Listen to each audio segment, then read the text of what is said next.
কারে বসে দিল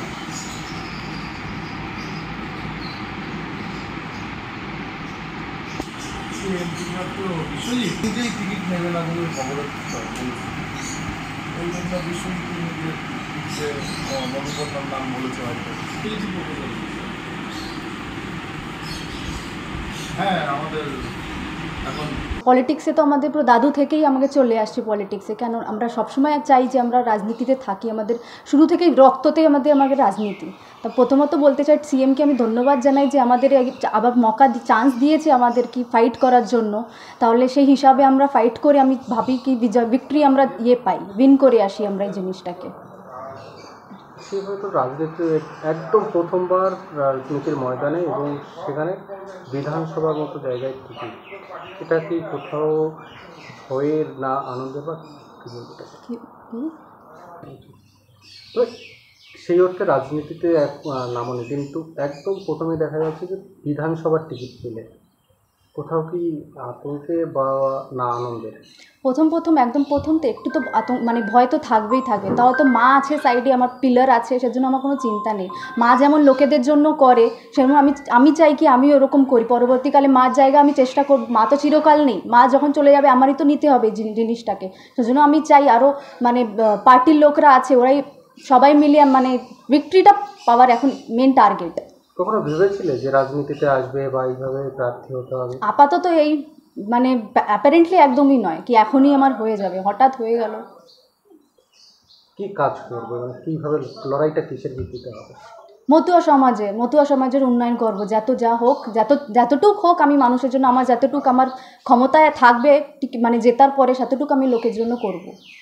ধারাবাহিকভাবে দেখা গিয়েছে যে বাগদায় যে রাজনীতির প্রেক্ষাপট ওখানে মতুয়া অধ্যুষিত, কিন্তু বিজেপি জয়ী হয়ে আসছে। এই সদ্যশেষ লোকসভা নির্বাচনেও বিজেপির জয় ছিল, তৃণমূলের অনেকটা হার ছিল। কি মনে হচ্ছে, তুমি মতুয়া বাড়ির মেয়ে, সেই মতুয়া কি তোমার দিকে ঘুরতে পারবে? একদম ঘুরতে পারবে, কেন ঘুরবে না? ওদের যদি ভোট দিতে পারে আমাদেরও দিতে পারবে, একই তো ফ্যামিলি, ওগেও যা রক্ত আমাকেও তাই রক্ত।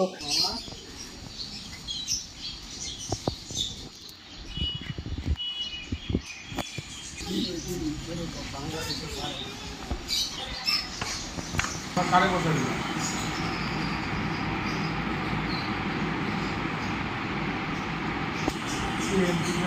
বিশ্বজিৎ নিজেই টিকিট নেবে না বলে খবর ওই জন্য বিশ্বজিৎ নিজের যে মধুপর্ণার নাম বলেছে হয়তো হ্যাঁ আমাদের এখন তৃণমূল কংগ্রেস থেকে যদি প্রার্থী হতো আমি সবথেকে বেশি খুশি হতাম। আমার মেয়েকে টিকিট দিয়েছে বলে যে আমি খুশি হব এটা সঠিক নয়। এবং দিদি যে মতো মহাসংঘকে আবার সম্মান দিয়েছে, বাগদার যে মতো মহাসংঘের যারা ওরা প্রেস মিডিয়া করে বলেছিল যে আমাদের মতো প্রার্থী চাই, এবং সেই কারণের জন্য দিদি সেই সম্মান রেখেছে। আমি মনে করি আনন্দ যখন হবে দিদির হাতে, যখন এই সিটটা আমরা তুলে দিতে পারবো তখন আমার বেশি আনন্দ হবে। ও তো শিক্ষার্থী, এমএ পড়ছে, এমএসসি পড়ছে, একেবারে রাজনীতিতে আন করা সম্পূর্ণটাই তো আপনার দায়িত্ব। কীভাবে দায়িত্বটা শুধু আমার একার নয়, দায়িত্বটা ও একেবারেই নতুন, কিন্তু তবুও তো ছোটোবেলা থেকে এই বাড়ি থেকে দেখে এসেছে যে মানুষকে কীভাবে পরিষেবা দিতে হয়। ঠাকুমা থেকে শুরু করে ঠাকুরদাদা এবং ওর বাবা, আমি মানুষের যে সেবা করার যে একটা মানসিকতা সেটা তো রক্তের ভিতরেই আছে। এবং দায়িত্বটা শুধু আমার একার নয়, তৃণমূল কংগ্রেসের যারা আমাদের নেত্রী, বাগদার মানুষ এবং আমার বনগাঁর মানুষ সবার এই দায়িত্ব। লাস্ট প্রশ্ন, বাগদায় 20,000 এই লোকসভা ভোটে সেখানে মতুয়া অধ্যুষিত বাগদা, কিন্তু ফলে মতুয়াদের ভোট আমরা ধরে নিতেই পারি যে বিজেপির বাক্সে গেছে। ফলে সেই জায়গাটা 20,000 না, এইটি একবার পুরোটা আপনারা ধরতে পারেন না যে মতোদের মতোরা প্রায় 90% লোক ওখানে, তৃণমূলের যে পড়েনি এটা ভুল কথা। তাহলে যদি শান্তনু ঠাকুরের এই পড়তো তাহলে শান্তনু 3 থেকে 4-5 লাখে জিততো। তার কারণ হচ্ছে বিভিন্ন জায়গায় যে ভোটের মার্জিন বেড়েছে, শান্তনু ঠাকুর ভোটের মার্জিন কমেছে, ভোটেও জিতেছে কিন্তু মার্জিন কমেছে। হ্যাঁ, বাগদায় যেটা কমেছে আমরা আশাবাদী, কেননা বাগদার মতুয়ারাই তারা চেয়েছে যে আমাদের মতুয়াদের ভিতরে প্রার্থী হোক, এবং আমার তৃণমূল কংগ্রেস তো আছে সেখানে। আমরা আশাবাদী যে আমরা এটাকে রিকভার করে আমরা এবার জয়যুক্ত হব। মধুকন্যা এবার জিতছে এটা কি?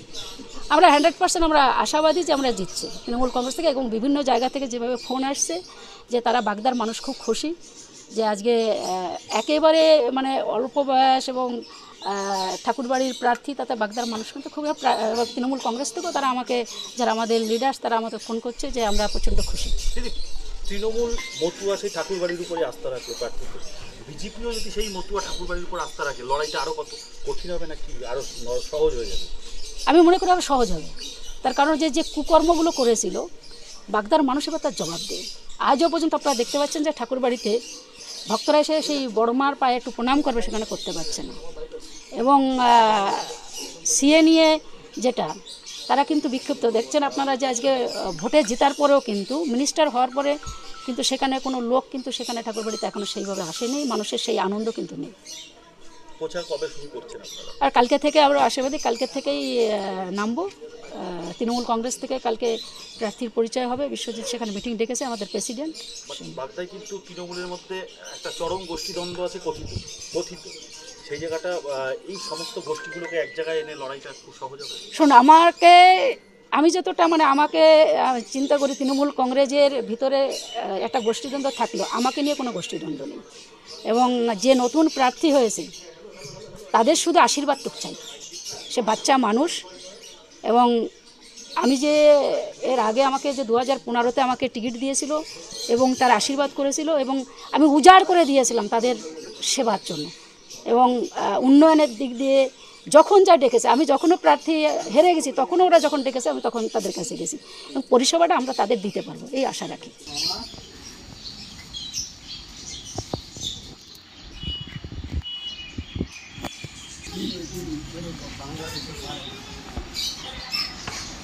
তৃণমূল কংগ্রেস কাকে প্রার্থী করবে, কোথায় কে দাঁড় করাবে, সেটা তাদের একদম একান্তই দলগত ব্যাপার, তাদের ব্যক্তিগত ব্যাপার দলের। আর একটা জিনিস বলবো, সেটা হচ্ছে যে ঠাকুরবাড়িতে প্রার্থী করেছে